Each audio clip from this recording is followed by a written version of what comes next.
Okay, the Team Fortress 2 Iceberg. There's over 450 entries, which unfortunately means that this is not going to be one full video of me looking through the entirety of this iceberg. This type of format is something I don't enjoy doing. I'd rather look at one entire iceberg in one video, but considering, 450 entries and this video alone goes over only tier 1, you can kind of understand how long it would take for me to actually not only do these voiceovers, edit, and put them into one video. So, part 1 of part 7, I guess, or part 6, I don't know.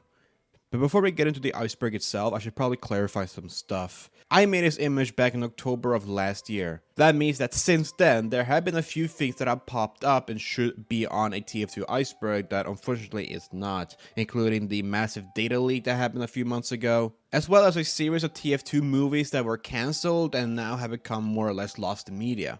I really wish I could go over these topics, but unfortunately that would require me to rearrange a lot of the stuff that's already on the iceberg, and that is some work that I really don't want to get into. Besides, I think everybody already knows about these two topics in particular. So with that said, I hope you enjoyed this video, and now let's get on to tier 1 of the Team Fortress 2 iceberg.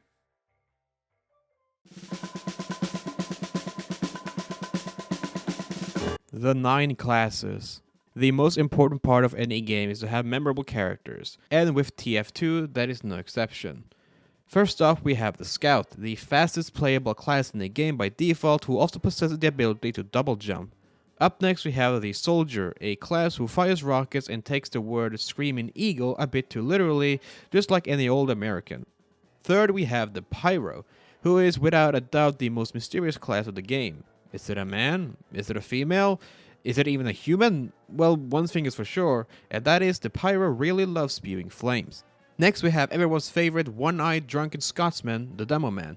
Similar to the Soldier, the Demo Man can also launch explosives, but not rockets, and instead explosives in the form of projectiles and detonatable stickies.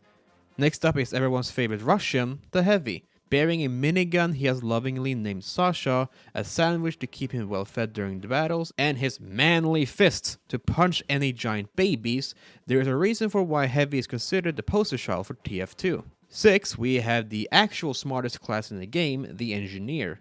He is so smart, in fact, he can construct buildings that can shoot bullets and fire rockets, a dispenser that will heal your wounds and replenish your ammunition, and even some teleporters to go from one spot to another. Medic is class number 7, and despite being arguably the most mad class of them all, there is no denying that his medical and healing expertise with his medigun is something to overlook.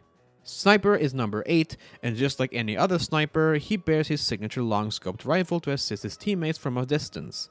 And lastly, we have the Spy, a class that has the ability to not only disguise himself as a member of the opposite team, but can also cloak himself to go completely invisible for a period of time. Rocket jumping. In most shooter games that have explosive weapons, a technique called rocket jumping can be achieved. It is a technique that can be done by using the knockback from any explosive impact, either intentionally or not, and launch you into the air and land in a different spot. Rocket jumping can be used to go further distances, as well as reach platforms at different heights.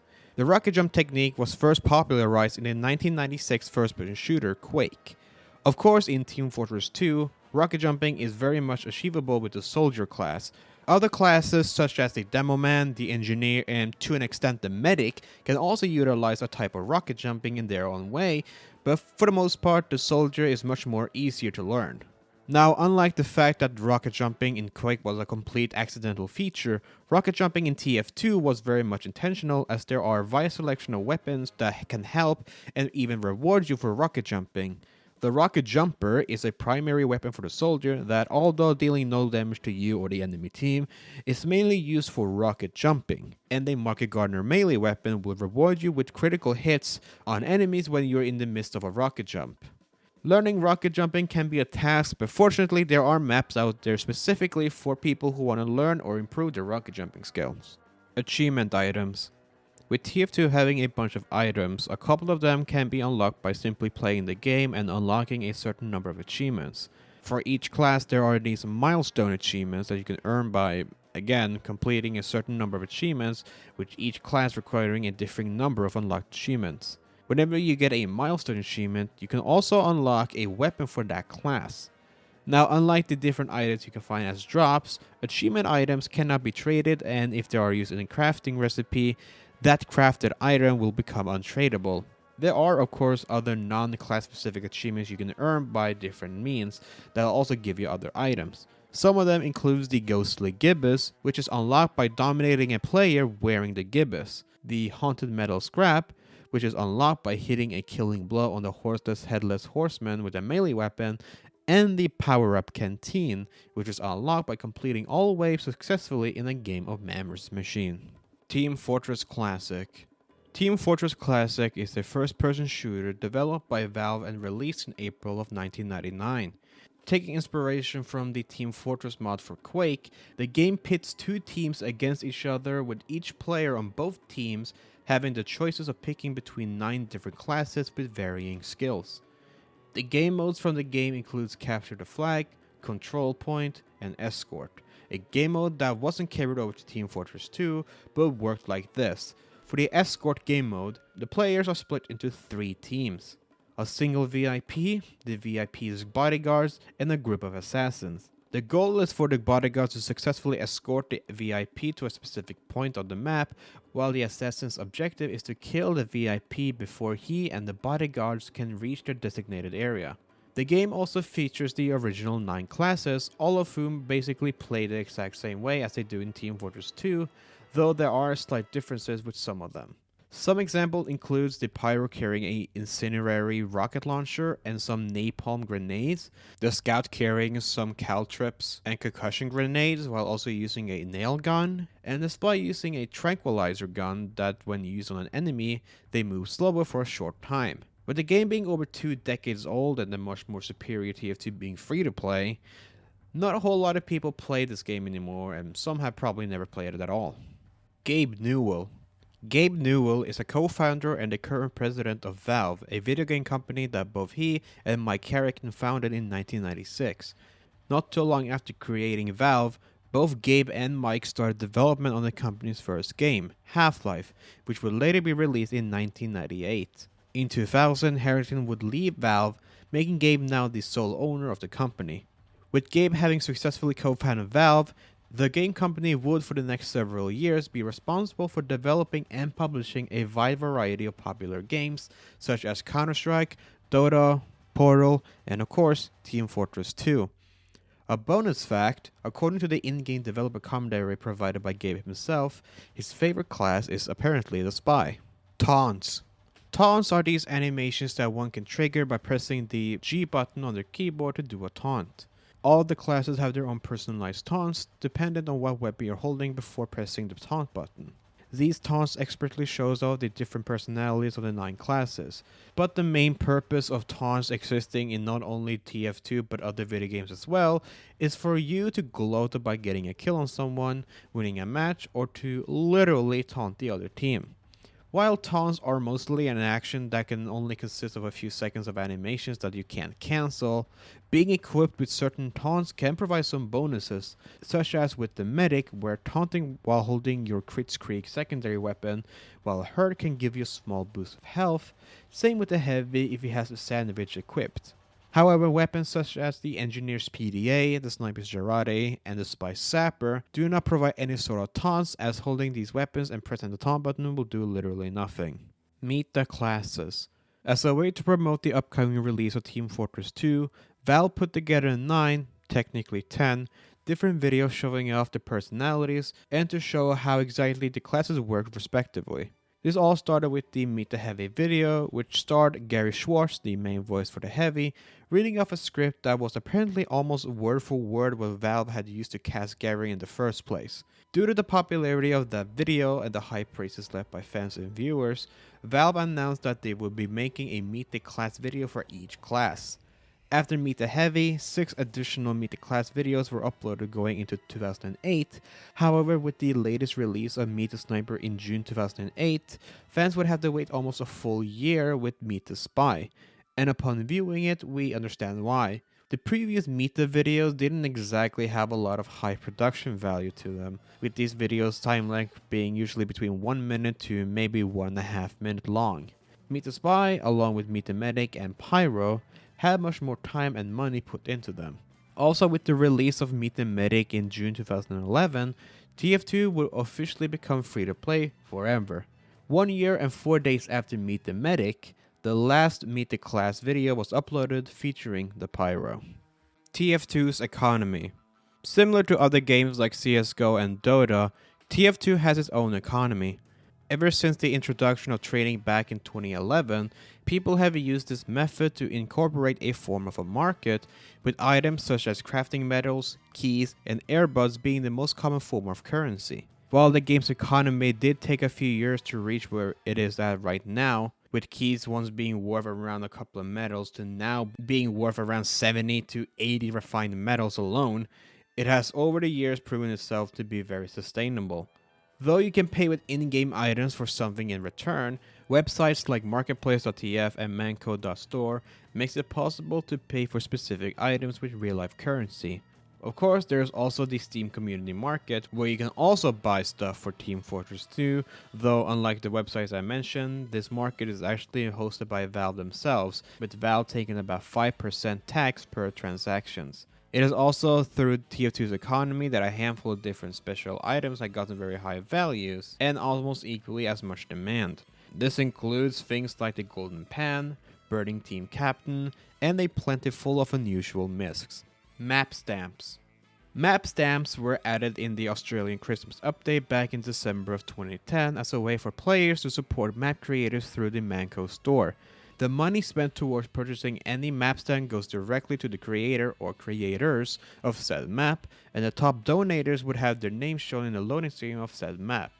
The price of a singular map stamp is about 99 cents, but you can only buy stamps for community maps, though that still leaves over 80 maps eligible for a stamp. If you buy a stamp for the first time, you will be granted the World Traveler's Hat, an all-class unusual cosmetic with an effect that is unique to it called map stamps. Additionally, something not a lot of people know is that similar to the strange items, the hat has a rank which can actually be upgraded by purchasing map stamps from any map in any amount. For example, buying 25 stamps grants the hat the silver rank, buying 50 stamps will give the gold rank, and buying 100 stamps will give the diamond rank, and so on and so forth. There are even ranks that currently are impossible to earn due to them requiring more stamps than what are in the game currently. Lastly, purchasing the highest amount of stamps in a single day over other players grants you the legendary all-class hat, the Philateller, for the next 24 hours. We'll get back to that hat in a little bit. Hat drops. Although very rare, it is possible since the items drop system's integration into the game with the Sniper vs. Spy update in May of 2009, you can obtain various cosmetics through the drop system. In the current system, players are guaranteed to find an item between every 30 to 70 minutes of playtime as long as they're playing on a VAX secure server, they're not idling, are in text mode, or have more than one instance of TF2 running. It is only possible for premium players to obtain cosmetics through the drop system, as free-to-players are still able to receive item drops, but the selection of items is only limited to a select category of items, like weapons. Friendlies. Friendlies are a subspecies of players that don't follow the regular playstyle of TF2. They usually stay away from the fights and express their harmless intent by crouching with their melee weapon out, often also with taunts and voice lines. Although they are shown to be pacifists for the most part, some friendlies won't hesitate to defend themselves if provoked. These types of players can be seen on any kind of server, although they are mostly found on community servers, with some being made specifically for that purpose, otherwise known as silly servers. The most popular class to play as when role-playing as a friendly is that of the heavy class, as he is the only class able to heal on both teams thanks to his shareable lunchbox items. Due to the increase of friendlies over the years, certain cosmetic sets and taunts were integrated into the game to make this kind of playstyle more appealing and fun to players. Some of the more popular playstyles of friendlies beside the heavy, or hoovy as they're commonly referred to, are demo pans, troll deers, and spycrabs. Teleporting bread. Occasionally, whenever you use the engineer's teleporter, there's a chance that a bread prop will pop out of the teleporter. There's about a 1 in a 20 chance, or about a 5% chance that a bread can pop out, though the soldier class is hard-coded to have rather a 1 in a third chance, or about a 33% chance for his bread to pop out. Depending on what class you're playing, the type of bread will actually be determined based on that. The baguette represents spy, a burnt toast for pyro, a cinnamon swirl bread for demoman, cornbread for engineer, crumpet for sniper, plain loaf for scout, pretzel for medic, some canned bread for soldier, and a loaf of Borodinsky bread for heavy. Along with these breads being in the game, there were additionally 3 breads that were supposed to appear in the game but were ultimately cut. Those being bagged bread, robo bread, and shortbread. Team Fortress was a Quake mod. While some people might believe that Team Fortress 2 initially started out as Team Fortress Classic, the history of when Team Fortress got its start goes all the way back to 1996. It was back then where Robin Walker, John Cook, and Ian Coughley got together to design Team Fortress, a video game mod based on the Quake engine. After the creation of the mod, it became so popular that eventually Valve themselves took interest in Team Fortress and hired the 3 associated creators. A few years later, Team Fortress Classic would be released in early 1999, and as we all know, come 2007, and Team Fortress 2 wouldn't officially be released. Looking at the significance of Team Fortress 2 and its history over the past 15 years, it's kind of charming in a way knowing that what turned out to be a very important game for online games first got its start as a 1996 Quake mod developed by only 3 guys who at the time wasn't even a part of Valve. Female Merc mods. TF2 has a rich history when it comes to the ability to mod. Though unfortunately most of the mods have been created are no longer functional on Valve servers, many community servers do allow for mods to be used. Though most of the mods are visually based, like changing the skins of a character, add a new and improved reload animation, or kill sounds just to name a few, there is no mod type more famous or as popular quite like the various female Merc mods. Based on the name, you can probably guess what this mod does. They changed the model of a certain Merc to that of a female variant. On top of the model change, some mods also tend to replace the male voice actors for a female voice actor just to make it more immersive. Without a doubt, the most recognizable female Merc variant has to be that of the Scout and the Pyro, with the Pyro female Merc mod being probably the most well-known mod of Team Fortress 2 that's ever existed. TF2 Gmodders. If you know TF2, then chances are you are already familiar with Gary's mod. But if you're not, Gary's Mod, or Gmod, is a sandbox game that initially started out as a mod for the Valve source game engine in 2004, before being expanded into a standalone release in 2006 and published by Valve themselves. Ever since the late 2000s to early 2010s, Gmod has consistently remained a popular and often beloved game by many, myself included. Now, considering that Gmod works on the source engine, just like TF2 does, you're able to implement resources from TF2 to be used in Gmod, including models of the 9 classes, various map props, and literally every single cosmetic that's ever been added to Team Fortress 2, which yes, includes the many medals. Now, TF2 Gmodders are a class of people who primarily make Gmod videos using materials and resources from Team Fortress 2. This includes sketches, animations, and whatever else you can create in a sandbox game. Some of the most popular TF2 Gmodders includes the likes of Dust Bullshit, El Toro 64 Russ, Crazy Scout Finn, and of course, Kideo 706. The Mann Family. When it comes to the lore and story of TF2, the Mann family is an important piece of it. To start, Zephaniah Mann was the father of Plutarch and Redmond Mann, both of whom also convinced their father to purchase large amounts of lands in the frontier America, having Gino turning the lands into a gravel pit so that he could manufacture weapons. However, not too long after his purchase, Zephaniah was struck with literally every known illness and would eventually die, after also discovering that his new land was nothing more than an empty desert. Following the father's death, both Plutarch and Redmond, who by the way hated each other, hired teams of 9 mercenaries in an effort to defeat the other brother in order to take full control of Zephaniah's lands. However, due to both of their teams being so evenly matched in skill, their situation quickly developed into a protracted stalemate, causing both of the brothers to get their own life-extending machines in hopes that one of the brothers would outlive the other one. Their brotherly feud would last for so long, they both had grown to be more than 120 years old. With the rivalry having started in the mid-1800s, it was in 1972 when both brothers were tricked into meeting one another, which actually ended with both of them declaring a truce in order to get one of them pregnant to create an heir. No, I'm not joking. But unbeknownst to both of them, Zephaniah's third son, Grey Man, would make his presence known, revealing himself as their third brother who had been missing for so long, before assassinating them both and in the process taking full control of their companies. Upon taking control of the companies, he would absorb them into the Grey Gravel Company. With this, Grey Man would create an army of robots that would destroy Mann Co, a company that was created by Silas Mann, the presumed brother of Zephaniah Mann. Silas would die shortly before Zephaniah did. However, Silas didn't completely die, as he now roams the Mann Manor, which was a mansion owned by Redmond, where he is now known as a horseless headless horseman. As for Grey Man, his attempts at taking Mann Co down was unsuccessful, and he would not too long after surrender the war.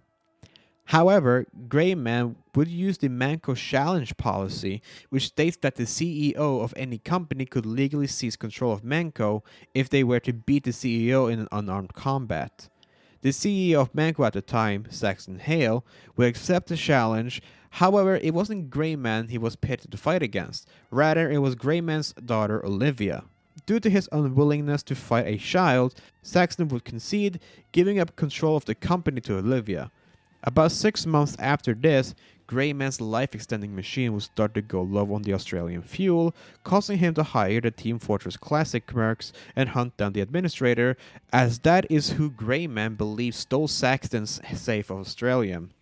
This hiring of the TFC Mercs would also be what led to Grey's death, as the TFC Heavy would rip apart Grey's life extender, but not before trying to tell Miss Pauling and the TF2 Mercs that the administrator was planning a much more evil plot than he ever could have been, and wants them to stop her. Very shortly after that, Grey Man would die. As the story stands, and even though there are a few other Mann family members that I haven't talked about, mostly due to them not serving that much of a significance to the story in my opinion, I believe Olivia Mann is currently the last surviving member of the Mann family, as she also sits as the sole CEO of both Mann Co and the Grey Gravel Company. C-tapping. Crouch tapping, or C-tapping, is a type of advanced rocket jump strat where you tap your crouch button a split second before you jump. Doing so will cause you to gain extra height when rocket jumping. C-tapped rocket jumps makes you fly higher than normal rocket jumping because crouching puts you closer to the ground, which also puts you closer to the epicenter of the blast and sends you further when you rocket jump. If C-tapping sounds like a type of rocket jumping you want to learn, there are a few different rocket jump training course maps that can be found. Spy is the scout's dad. In the Naked and the Dead comic, the spy and the sniper come across a dying scout.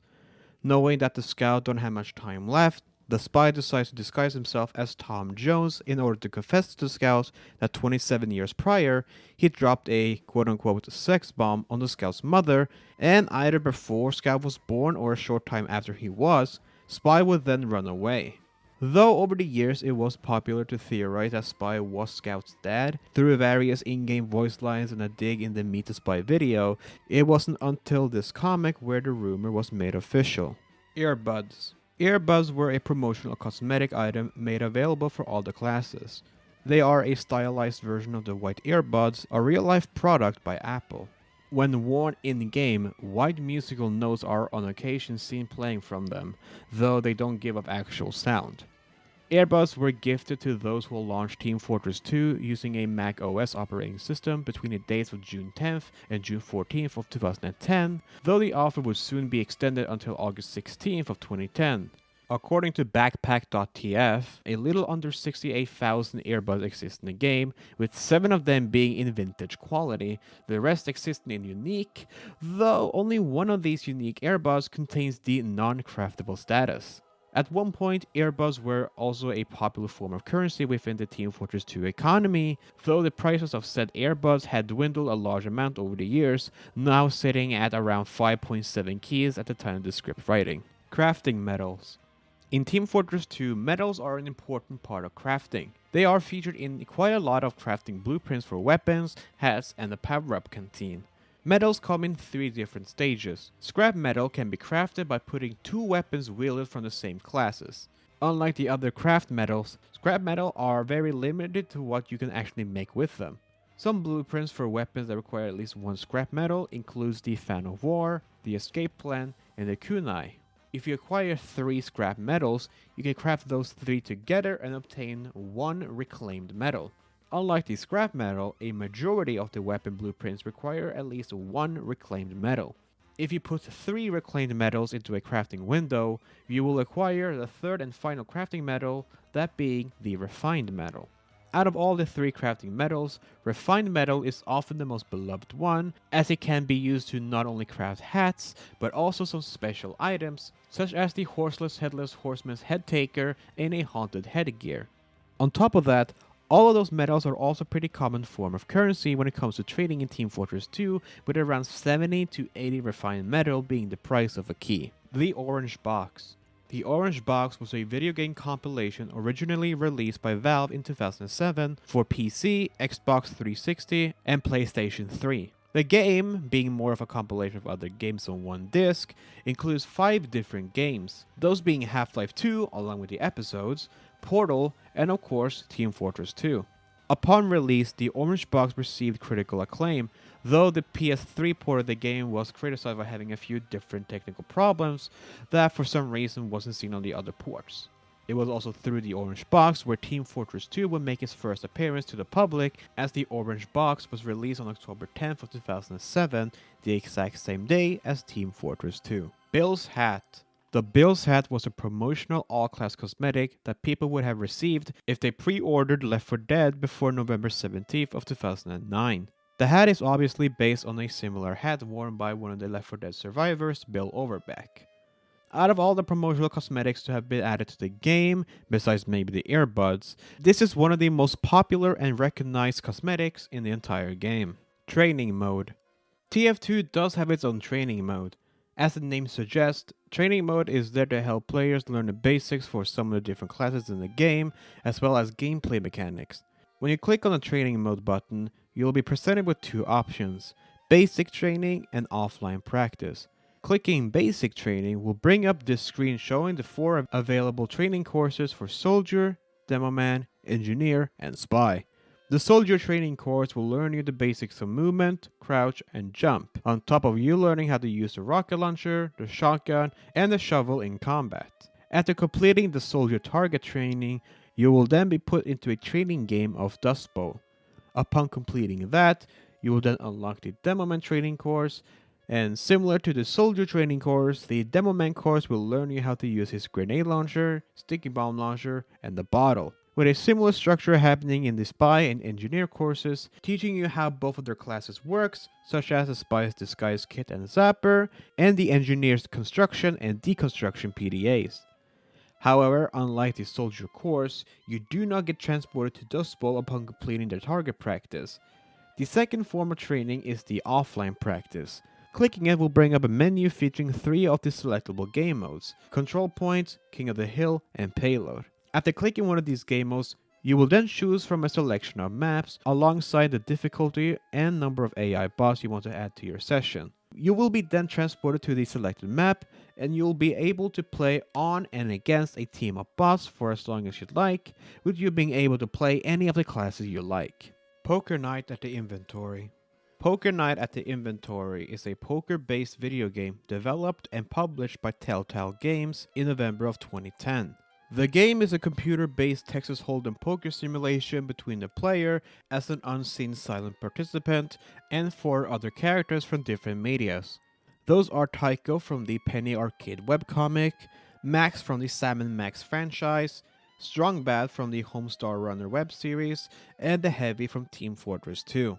Each player starts with a $10,000 buy-in for a total of $50,000 for the entire table and stays in the game until they are broke and until 1 player is left. At random, one of the 4 other NPCs will not be able to front the money, but will offer one of their possessions instead as a buy-in for the game. What's really cool is that if the player wins the round where one of the NPCs bet with an item and causes them to bust out, the item betted will become unlocked in TF2 itself, available for you to use in the game.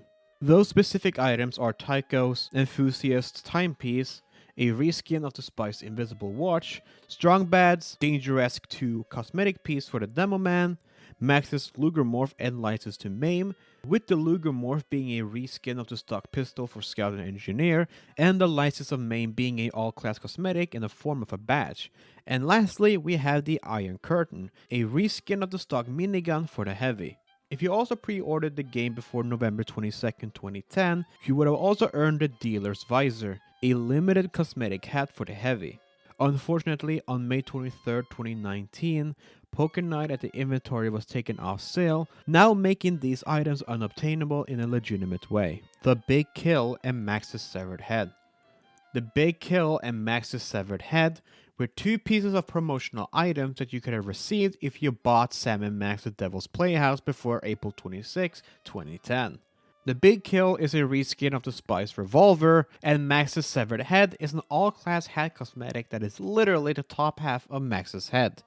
And hey, if you kinda wanna get dark with theories, in the Poker Night game, the Heavy can occasionally threaten Max during a round of poker, where he'll say, "I will make a hat from you, little bunny." Considering that Max's top half of his head does appear as a hat in the game, we can assume the Heavy did keep word on his threat. TF2 memes. Oh boy, where to start with this one, huh? Let's see, Pooty Spencer, Mem, Pain is Cupcake, Nope.avi, Hat Simulator, The Vicious Cycle, That Heavy is Dead, Surprise Butt Sex, That One Fucking Coconut Picture, Mental Gem, Demo Pen, You're Ugly, All Pyro mains are furries, All Spy mains are weebs, All Heavy mains are shads, All Engineer mains are Uncle Dane wannabes. Do I really need to go on? The G.E.W.P. The Gibbous Engineer Wildlife Protection, or the G.E.W.P, is an organization where their only intention is to protect and help the Gibbous Engineers, a common type of friendly to find on most casual servers. Many of these Gibbous Engineers are new to the game, which makes their life in Team Fortress 2 a bit hard to adjust to. Due to their inexperience and lack of common sense, they need a lot of assistance from other, more experienced players, though not restricted to only other engineers. The organization was established at some point in 2015, with the popularity of the G.E.W.P stemming from well-known TF2 YouTuber Sin. For a time, he would make videos showcasing the different engineers to their natural habitats, with them often being killed by an enemy force. Although activities from those within the organization have sort of dwindled over the years, there are those who every once in a while will do their best to protect the Gibbous engineers they come across. Hashtag Save TF2. Hashtag Save TF2 was a community movement that first got its start in early May of 2022 in a video uploaded by YouTuber G.E.W.P. In his video, Jim expressed his frustration with Valve in regards to their lack of communication with the community, and especially with the huge amount of bots and script kiddies that has been running rampant over the past few years. Near the end of his video, he suggested that he, along with hopefully many other members of the TF2 community, should email the employees over at Valve and even some gaming news websites like IGN, who on May 13th of 2022 actually made an article talking about the bot crisis in TF2. 2 days later, Robin Downs, the voice actor for the medic class, would post 2 separate tweets letting people know that he fully supported this movement and pledged his support in attracting Valve's attention, with Robin himself even writing a letter to Valve about a week later. On May 24th, 2022, a group of TF2 content creators, such as Squim Big Joey, Tofty, and more, announced hashtag SaveTF2, a peaceful protest scheduled to take place on May 26th. Those involved with this movement urged the community to post about TF2 and how much the game meant to them using the hashtag SaveTF2. When the day came, the protest took place with both current and some past TF2 players and content creators sharing stories, artworks, and videos to show their support, with hashtag SaveTF2 peaking at the #1 trend worldwide on that day. On that same day, and after over 250,000 tweets featuring hashtag SaveTF2, the official TF2 Twitter account tweeted out they had heard the community and are working on improving things, and that's it. Sniper is from New Zealand. If you're not familiar with the Sniper's lore, you may automatically assume that he is Australian, thanks in large part to his voice lines, cosmetics, and weapons being more so in theme of Australia. But if you look into the lore of Sniper, while he did grow up in Australia, he was actually born in New Zealand, which at the time of his birth had sunk into the ocean, becoming an underwater city in the process. Sniper's birth parents, named Bill Bell and Larna, proposed the idea of having New Zealand be sent into space, as they theorized that the Earth would one day be covered in magma. Although the council had rejected their idea, Bill Bell had a rocket built which he intended on using to send him into space, but would get into a fight with Larna over who would be the only occupant of the rocket, as it would only fit one of them. While fighting, a baby sniper would crawl into the rocket, which then launched through the New Zealand protective dome, flooding the city and dooming everyone. The rocket would land somewhere to the left of Adelaide, South Australia, not too far away from the home of Mr. and Mrs. Mundy. Also a fun fact, Sniper's first name that was given by his birth parents was Mundy, and since he would more or less become the adoptive son of the Mundys, his name is now Mundy Mundy. TF2 Comics. As I've hinted at before, yes, Team Fortress 2 does have its own series of comics. These comics are short stories that offer insight to the world of Team Fortress 2 as seen through the eyes of the mercenaries, their boss, and the different characters that will make up their adventures.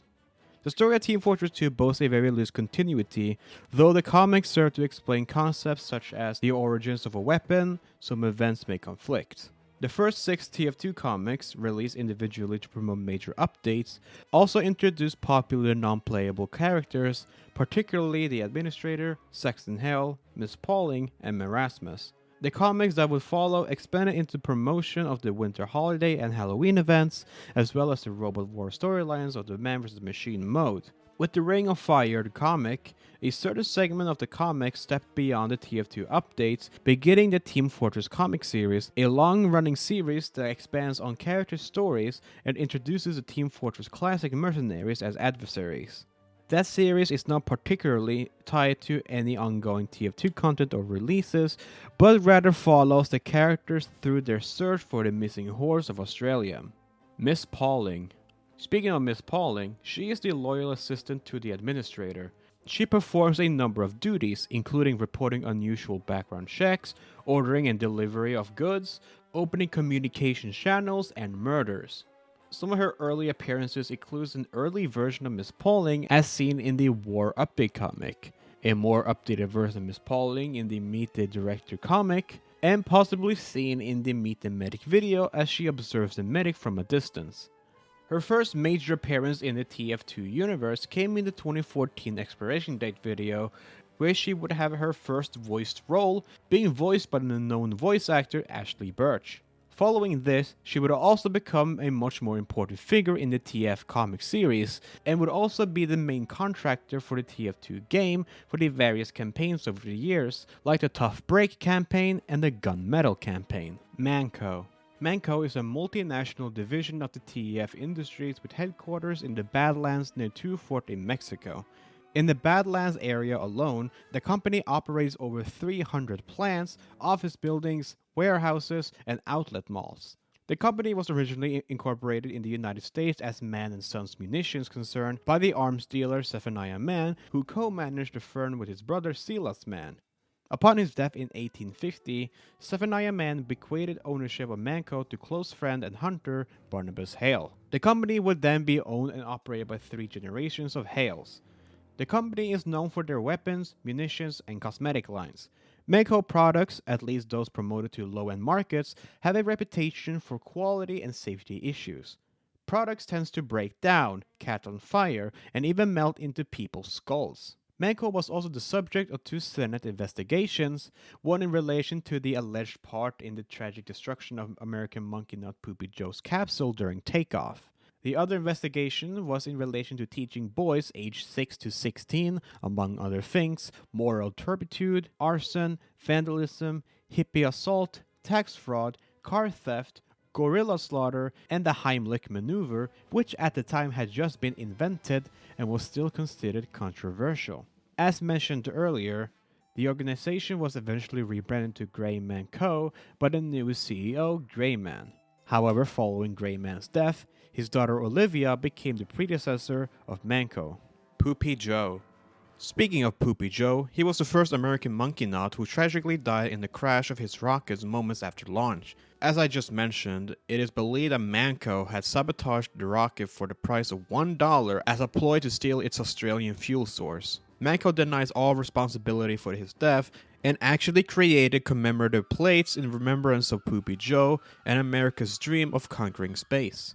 During the ARG leading up to the Pyromania update, new information surrounding the death of Poopy Joe came to light. In leaked pages from the Senate hearing of Mann Co, it is revealed that the rocket's Australian fuel had been switched for gravel water from defective suit explosives and stolen by the administrator. Once the rocket hit ignition, the lack of fuel caused it to malfunction and crash, detonating the explosives on impact and killing Poopy Joe. Australium. Australium is a mysterious metal element that can adapt and transform itself into different states and forms with invigorating health effects, therefore making it extremely valuable and highly sought after. Australium was discovered in its namesake country of Australia. Prolonged exposure to Australium increases both intelligence and virility, with outward signs of exposure including increase in muscle mass, love of fighting, heavy drinking, as well as increased growth of facial hair, even with women. The discovery of Australium has been the cause of Australia's rapid technological advancement, with said advances including cloaking devices and teleportation devices. Australium was used in terms of payment to the engineer's grandfather, Radigan, in exchange for him building Plutarch and Redmond Mann's life extender machines to further their own attempts to try and outlive each other to inherit all of the land given to them by their father. Australium also features in the game mode Special Delivery as an Australian briefcase that both teams need to capture. It was also used in the creation of two rare weapons, those being the Golden Wrench and the Saxy, though with the release of the Two Cities update, Australian weapons have been expanded to a range of weapons like the SMG, the flamethrower, and the minigun. Scout in Fall Guys. Fall Guys is a free-to-play platform battle royale game developed by Mediatonic and was originally published by Devolver Digital from 2020 to 2021 before Mediatonic was bought by Epic Games in March of 2021. As a collaboration effort, less than 2 weeks after Fall Guys' initial release in August of 2020, the Fall Guys Twitter account announced that a special skin would be released in the in-game store on August 30th, with the skin being based on the Scout. At launch, the skin came in a set of 2 legendary cosmetic pieces, with both of them costing 10 crowns in total. Unfortunately for those who played on the PlayStation 4, this skin was only made available through Steam. However, now that Fall Guys isn't available to be bought or downloaded through Steam anymore, unless you already own the game, it is very unlikely that this skin will ever make a reappearance in the store anytime soon. Haunted Metal Scrap. The Haunted Metal Scrap is a crafting ingredient introduced during the Scream Fortress update during the 2010 Halloween event. Players can get this scrap by landing one of the killing blows on a horseless headless horseman with a melee weapon while remaining alive during the boss's death. Only one Haunted Metal Scrap could be obtained by every player. Haunted Metal Scrap can be used to craft the horseless headless horseman's head taker or one of the 3 styles of the spine-chilling skull 2011, which was added during the very scary Halloween special update in 2011. Though normally untradeable as it could only be earned through an achievement, some Haunted Metal Scraps have become tradable due to a glitch that involved the gift wrap. Those who gift wrapped the scrap before it was patched were able to trade their scraps to other players, and as a result would allow players to craft tradable voodoo jujus, spine-chilling skulls, and horseless headless horseman's head takers. Excluding the tradable cosmetics and melee weapon, there are only about 115 known tradable Haunted Metal Scraps currently floating around. Scream Fortress.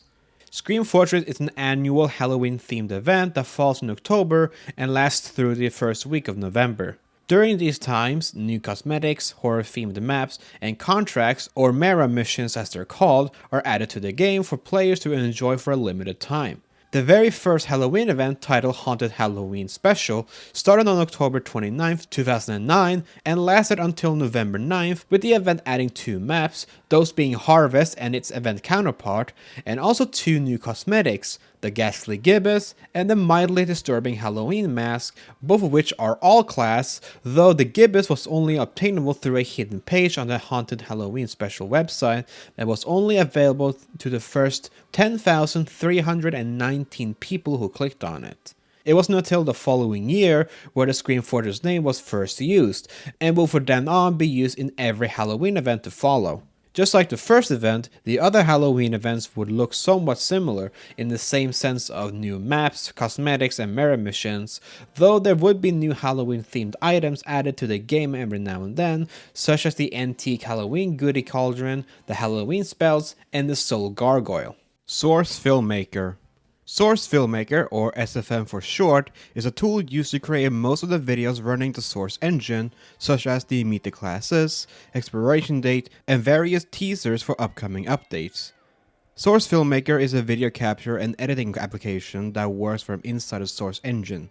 It allows users to record themselves many times over in the same scene, creating the illusion of many participants, as well as supporting a wide range of cinematographic effects and techniques such as motion blur, dynamic lighting, and depth of field.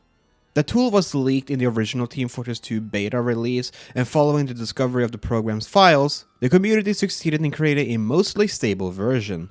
Since then, Valve officially released a closed beta version of the program on June 27th of 2012, following the release of Meet the Pyro, and on June 11th, the beta became public. Valve has used Source Filmmaker for their own game trailers and short films, most significantly the Meet the Team series of videos and the intro videos for Left 4 Dead and Left 4 Dead 2.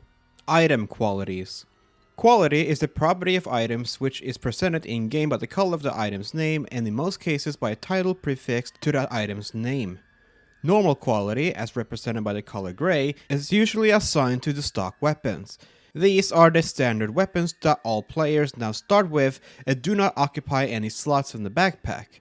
Unique quality, as represented by the color yellow, is the quality assigned to items which can be found through random drops during gameplay, obtained through achievements, crafted, or purchased from the Mann Co store.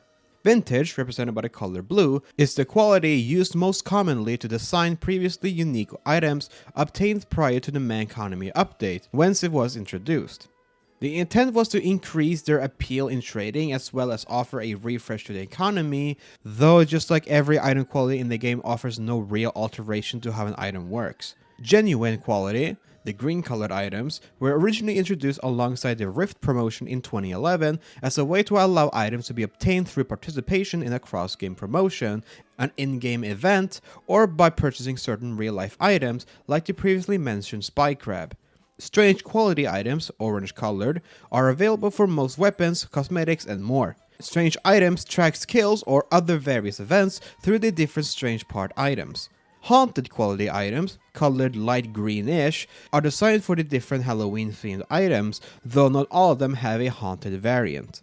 You have a chance of getting haunted items through the Gargoyle Transmute, unboxing the different special Halloween packages, or by trading with other players.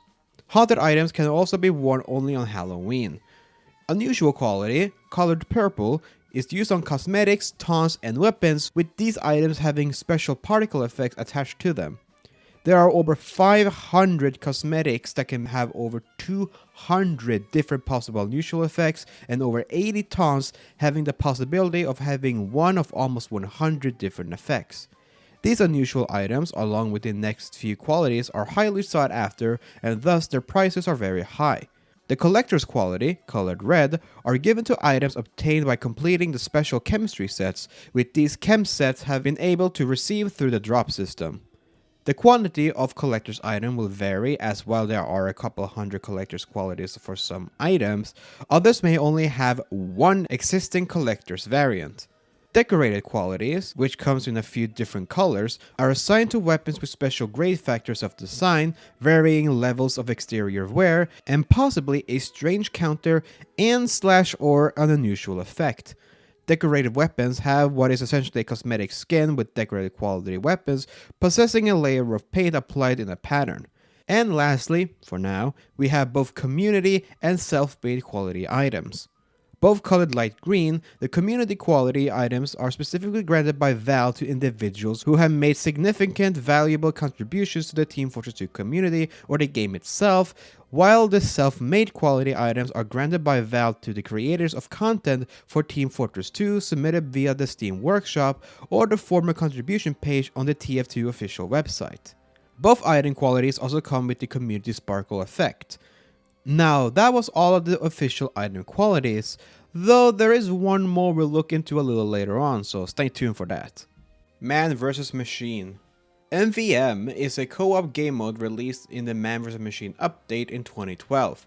In this game mode, a team of up to 6 players attempts to prevent a waves of AI-controlled robots from escorting a bomb to a drop-off point located in the Mann Co facility. During the game, players can purchase upgrades for their weapons and various abilities for themselves, such as various damage resistances, movement speed modifications, and improved health regeneration using currency obtained by killing the robots. MVM offers 2 playable modes, Boot Camp and Man Up. Boot Camp allows you to play any of the operations MVM has to offer, though you won't be given any special rewards upon completion. Man Up works similarly to Boot Camp, however you are required a tour of duty ticket in order to participate. In Man Up, you'll be given a selection of tours you can take part in. When finishing a mission within the operation, you'll be rewarded with some items, and when finishing the entire tour, you'll be given an extra reward that varies from Killstreak Kits to bot killers to even Australium Weapons. Besides trading or buying from the market, MVM is the only way a player can obtain Australian Weapons and bot killers. Upon completing a mission, you'll also be rewarded a badge meant to represent the tours you participated in. The level of the badge indicates the number of tours you've completed on that specific operation, and the badge will also update whenever you start an operation, with a description writing down whichever missions you've completed so far. Australium Weapons. Australian Weapons are, as the name implies, a certain series of weapons that can be obtained in a reflective golden skin. These weapons can be found through the Man Up mode on Man vs. Machine. Upon completing an entire tour, which does not include the oil spill operation, you have a chance to obtain an Australian weapon, although the percentage of getting one is very low.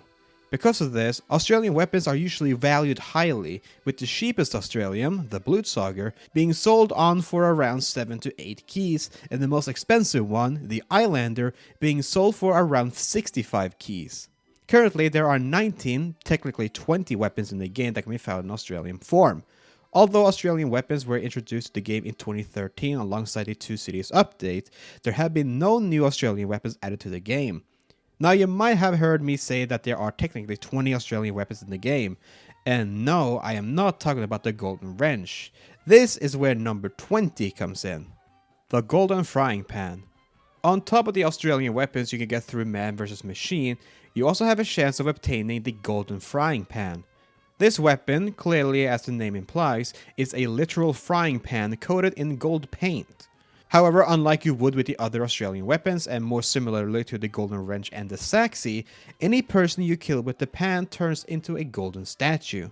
Out of all the golden and Australian weapons currently available to obtain, this one is the most highly sought after weapon, as even though the chance of getting Australian is low, the pan however is even much lower. Since having been introduced in the 2013 2 Cities update, only a little over 300 golden pan exist in the game. Due to its rarity and the high interest in obtaining a golden pan, this weapon has been sold for a huge quantity, being sold on an average at around 3,000 to 3,500 keys, which is about $6,000 to $7,000. Also, unlike the other Australian weapons, the pan actually comes with a pre-applied Pro KS kit on it. Now, due to its very low chance of ever getting a pan, which is said to be even less than 1%, there aren't that many recorded instances of a pan being earned. Some, like CJ and Zesty Jesus, have uploaded their own personal encounters of one being dropped in their games, but besides that, you have the occasional random YouTube user who witnessed a pan drop. Saxton Hale. Saxton Hale is the former president and CEO of Mann Co, and also the star of a comic series based on his name. He is considered the 4th richest man in America. His favorite hobbies include drinking, fighting, and battling ferocious animals. His identifying features includes a mustache, rippling muscles, a crocodile tooth lined hat, and a patch of rotating chest hair shaped like Australia. Saxton is the most current male of the Hale family to take up the reins of Mann Co since Zephaniah Mann left its ownership to Barnabas Hale in his last will and testament, though we know that Olivia Mann is the current CEO of Mann Co. In the Jungle Inferno video, it is explained that Saxton Hale converted a weapons factory into a Yeti fighting theme park called Yeti Park, and an animal enhancement laboratory, the YTI Institute for Research and Development. But it all goes wrong as an enhanced Yeti managed to escape and attempted to kill everyone at the Institute. However, after successfully tracking down the Yeti, Saxton Hale killed it with a final punch, making the Yeti completely explode. After being informed that there are no more Yetis for Saxton to use for the park, he comes up with the idea to repurpose the failed theme park into a park where the TF2 mercenaries can fight each other, calling it Mercenary Park. Since the release of the Jungle Inferno video, Hale's presence had become much more quieter. Bonus fact, if you rearrange Saxton Hale's name, you get the word Sex Anal Hot. No, I did not have to tell you that, but I did anyway. Sniper's Chic Scar. In the Meet the Spy video, there's a fight scene between the blue sniper and a red spy. Amidst their fight, the spy manages to slice the sniper's left cheek. After the release of the Sniper vs. Spy update, which came 2 days after the Meet the Spy video, on May 21st, 2009, the sniper's in-game model was updated to include that cut on his cheek. The cut is still on the model to this day. The Crate Depression. During what was supposed to be an uneventful summer in 2019, a bug within the TF2 game code was discovered, and almost right away, users began to exploit that bug. Basically, what this bug did was that it somehow caused a certain series of crates to have a 100% guaranteed unusual drop rate. While many players jumped at the opportunity to unbox some classic hat with the older generations of unusual effects, some who had saved many of these crates over the years sold most, if not all of the crates that they had in order to make some big cash money. Depending on what crate you wanted to get, price varied anywhere from $7 to $20. Now, while this bug wasn't exactly game-breaking, it certainly was economy-breaking. Not just for TF2, but pretty much any game on Steam that had a thriving trading community, most notably CSGO. People were able to sell these crates in bulks for $20+ and spent their given money on expensive knife skins. Sometime later, the TF2 Twitter account announced that the community market, alongside unboxing and trading in general, would become unavailable for some time as Valve investigated the bug. A few hours after that tweet, the TF2 account again tweeted out letting players know that all of the unusuals unboxed from the bugged crates had become untradeable. A week later, after the tweets, the TF2 website posted a blog letting people know that anybody who unboxed any number of hats from the bugged crates, the first unusual they unboxed from one of these crates would be tradable, while the others would not. And those who may have deleted one or more unusual hats from these crates would now have the ability to have the hats restored in their inventory, although untradeable. The blog post ended with the TF2 team letting people know that those who would like a refund for the crates and keys that they have bought and used during this period would have the option available within the coming week, and that was more or less the story of the Crate Depression. Though the economy was slightly affected at this time, it has since become thriving once again. TF2bers. Similar to TF2 Gmodders, TF2bers are exactly that, but mainly focuses on the TF2 game. Some of the earlier and probably most well-known TF2bers came from around the early 2010s, with YouTubers like German985, Star, and Mr. Paladin just to name a few, though by the mid-2010s, the list of TF2bers had expanded by quite a margin, with people like Lazy Purple, Uncle Dane, Mulesilk, and Array7 joining the fray. Although some of the more notable TF2bers have moved on to other games or just don't play TF2 as much anymore, I think a lot of people still remember the good old days of TF2 while watching Germa react to the level 3 Shin as if it was the greatest thing for humanity. Merasmus. Merasmus the Magician is a character that appears both in-game and in the TF2 storyline. Merasmus has made several appearances or references in the comics, hidden pages, and game maps, and he has more roles in gameplay than any other non-player characters. He is reported to be over 6,000 years old, but although his place of birth is unknown, this age would make Merasmus' origins contemporary with the rise and fall of the Sumerian civilization. Not particularly a top-tier wizard, the earliest available records shows Merasmus to be a brewer of potions for the Scottish drug company, with one of his tonics being advertised in the August 21st, 1861 issue of the 2/4 Bystander, which is on display in the Cold Town Museum. Merasmus would remain in Scotland until he moved to the Badlands at some point between the late 1950s and mid-1960s.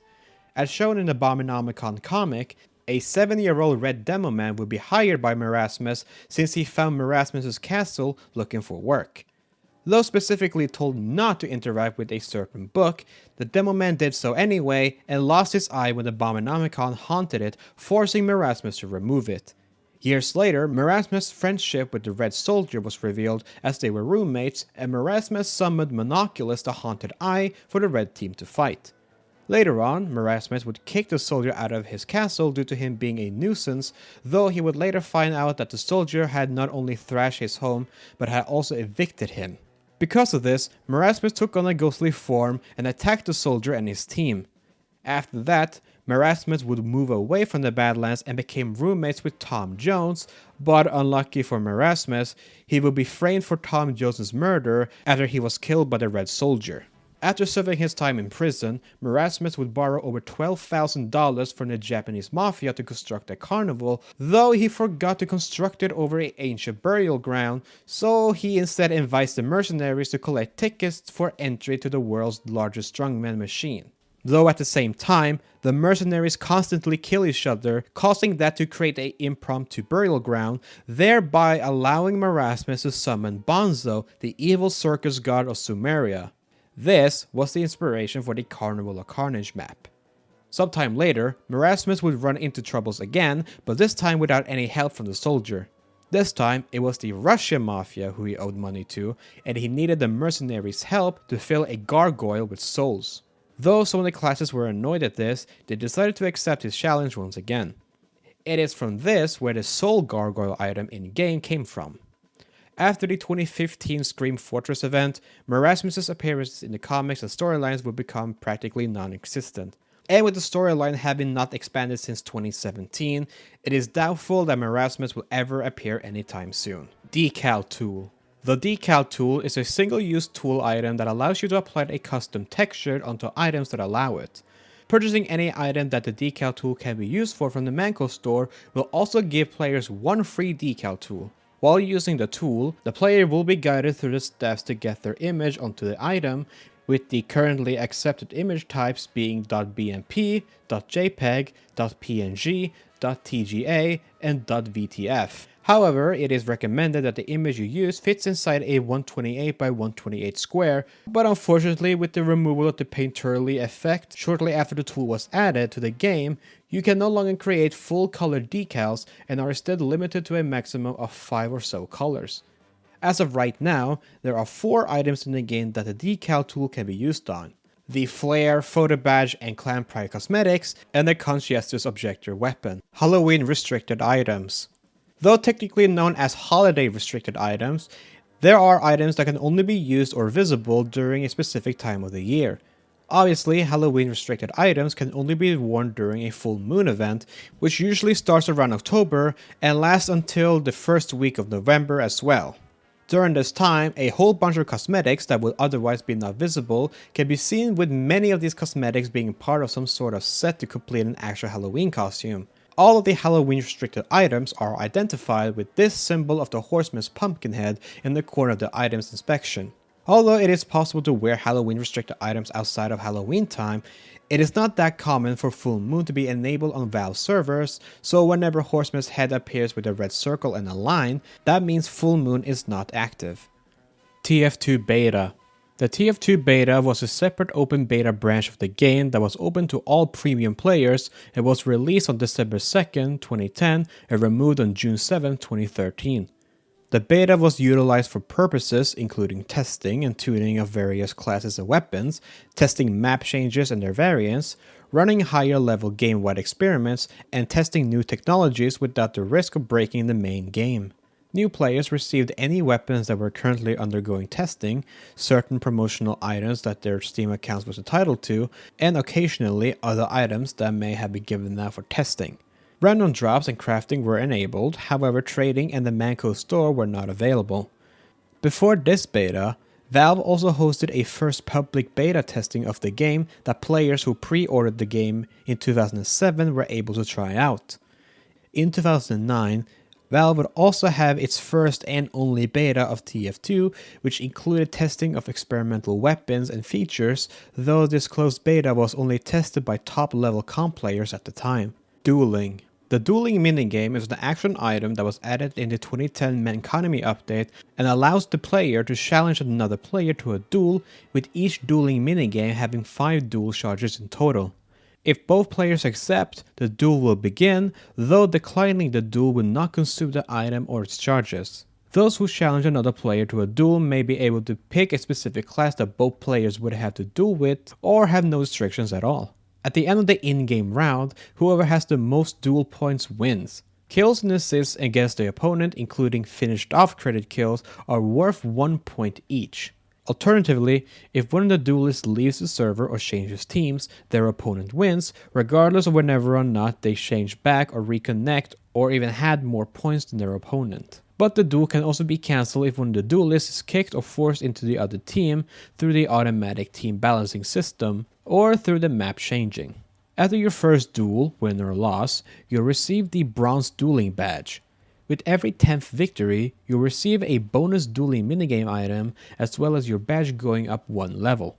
Once you reach level 25, 50, and 75 respectively, the appearance of the badge will alter to best fit the description of your total duel victories, though past level 75, or about 740 duels won, the badge's appearance will not change. Trading. Trading is a system that lets players exchange items with other players. Introduced with the 2010 Mann Family update, this system allows players to swap or gift weapons, cosmetics, tools, and more with other players. Valve will later implement a trading feature Steam-wide to encompass other games as well as within Steam itself. Steam Trading was introduced on August 9th of 2011 as an open beta, and with Steam Trading, players are now able to trade their in-game items for other in-game items, not restricted to Team Fortress 2. However, trading will also be disabled for players who haven't bought anything from the Mann Co store. Items earned through achievements or earned in ways that isn't through the drop system or the different cases will also be untradeable. The Spycrab. The Spycrab was a community-created promotional cosmetic for the Spy. It adds a crab with a team-colored balaclava and a cigarette styled after the Spy, which sits on his left shoulder. The Spycrab was awarded in genuine quality to those who bought a real Spycrab plushie from the online Valve store, which would come with a personal one-time use code that would award you with a genuine Spycrab. The Spycrab also appears in the texture file of the Woodland Warrior Warpaint skin as a little Easter egg. The cosmetic itself is based on a long-standing animation bug with the disguise kit in which the player appears to crouch and walk like a crab. The bug would also be one of the earliest memes within the community, as one of the earliest sightings of a Spycrab on YouTube comes in the form of a video uploaded in July of 2008. The Spycrab is also referenced if you equip your disguise kit, and when taunting with it, you have a chance of seeing your spy replicating a Spycrab. Itemtest. Itemtest is a testing map which takes place inside a modified version of the blue team's first spawn on the control point variant of Gorge.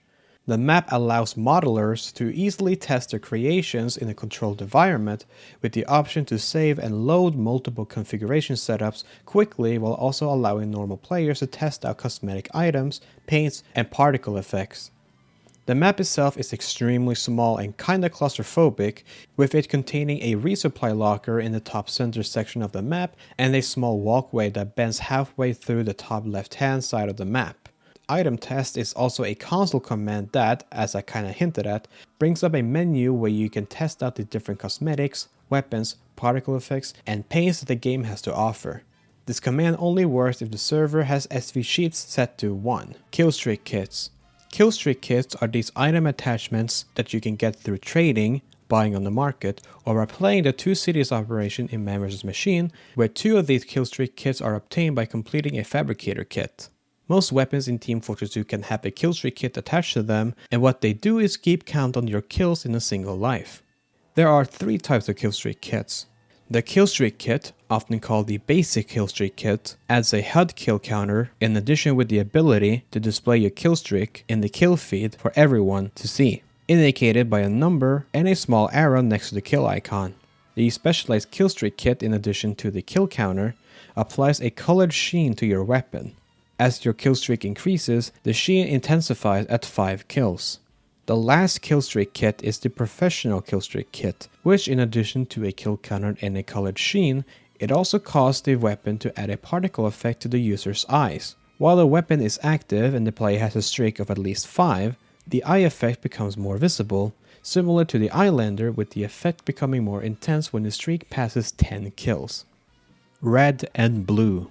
Red, short for Reliable Excavation Demolition, and Blue, short for Builders League United, are two subsidiaries of the Team Fortress Industries, where Red specializes in demolition operations, while Blue specializes in construction operations.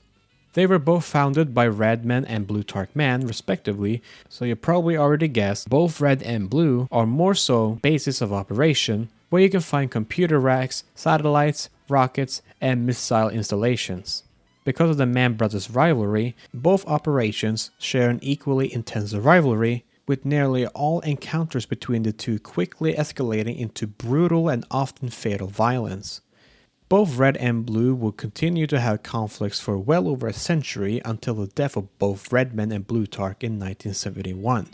In the Team Fortress 2 video game, Red and Blue are the two teams that the players can be a part of during gameplay, with Blue being the usual attacking team and Red being the defending team. Rick May's death.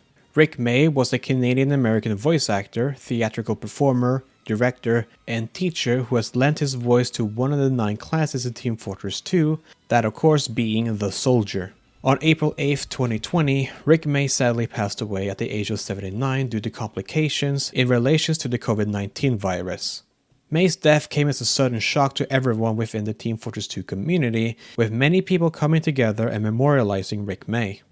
A few days after his death, well-known YouTuber Lazy Purple would stream on April 13th playing Team Fortress 2 and sharing his own thoughts, words, and memories about Rick May, mourning the loss of the man alongside many other players. During the same stream, Purple would attempt to recreate the Meet the Soldier video with some of the members of the Team Fortress 2 community. Over 3 years later, Rick May is still remembered by all of those who have ever played Team Fortress 2, and his memory still lives on through voice lines, people's memories, and the many different stage plays, movies, and video games where his talent was borrowed. Golden Wrenches. The Golden Wrench was a melee weapon distributed for the Engineer class made first available on July 1st, 2010. The wrench was a promotional feature for the Engineer update, which would release a week later. In order to obtain a Golden Wrench, you would have to try and craft one. The Golden Wrench drops were set on a timer, spaced out in a way where every time zone had an equal chance of crafting one, where the first person to craft something after one of these designated drop times were guaranteed to craft a Golden Wrench.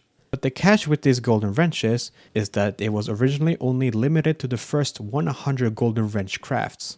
As of February of 2023, 21 of the 101 Golden Wrenches have been destroyed, while one other wrench was removed from a player's inventory as they got vac banned. Skybox. A skybox is a method of creating backgrounds to make a video game level appear larger than they actually are. Team Fortress 2 is obviously not a stranger to this, with just about all the different maps in the game having a skybox. The funny thing about these skyboxes is that you can actually find them in the game. If you enable no-clip and fly outside the playing area of a map, eventually you'll spot where exactly the skyboxes are. Up close, the skyboxes are actually quite tiny in contrast to what it looks like from the playing field. This could be explained as the skybox is using one of those forced perspective tricks, which would also explain why players would appear as giants in the skybox from the map. While there are many different textures of skyboxes and little buildings used to make up these skyboxes, the game also holds 2 cut skybox textures, those being called Sky_05 and Sky_06. The 05 texture would have represented daytime, while the 06 texture would have been for nighttime. Huntsman fire arrows. If you have the Huntsman equipped as a sniper, if you ever come across these fire torches, wield the Huntsman and walk up to it. Doing this will cause a little fire to be lit on the arrowhead. You can also light the arrowhead via a friendly pyro, where a simple press of the fire button can light it. If you shoot an enemy with a lit arrow, they'll catch fire. Originally, the ability to light arrows on fire was an original feature in the design. That ability actually came later on after community feedback. Burning Flames Team Captain. Without a doubt the most famous unusual hat in Team Fortress 2's history, the Burning Flames Team Captain has stood the test of time in regards to valuable and highly sought after unusual hats in the game. Due to its rarity, with there only being 10 burning team captains in existence, it has, from what I can recall, been the only hat in Team Fortress 2 to have been sold on the regular in the 5 digits, with one Burning Flames team captain being worth around the same amount as 2.5 golden frying pans. Now, if you're not someone who's very deep into trading or know the rarity of some hats with specific effects, you might wonder why the team captain is so highly praised when it's not even an all-class cosmetic. Well, the two main reasons for it boils down to both the effect itself and the amount of team captains with this specific effect. The Burning Flames unusual effect is not an effect you can just get from any box, and the team captain isn't a hat that can be boxed in any crate, especially an unusual. The Burning Flames effect was one of the 14 original unusual effects that were added back in September of 2010 alongside the Mann update. For some time, these effects were only obtainable through the first 25 Mann Co crates. Although the effect would eventually be uncrateable in Series 88 through 103, and also the unlocked cosmetic crates, the team captain isn't available to be unboxed through a varying amount of crate series, with the exception of the first 25 crates in the series. That would also explain why, despite the lackluster and loss in profit that would stem from most of the crate's content, there's still in demand for a certain group of people who would rather take their chance of the riches through these crates.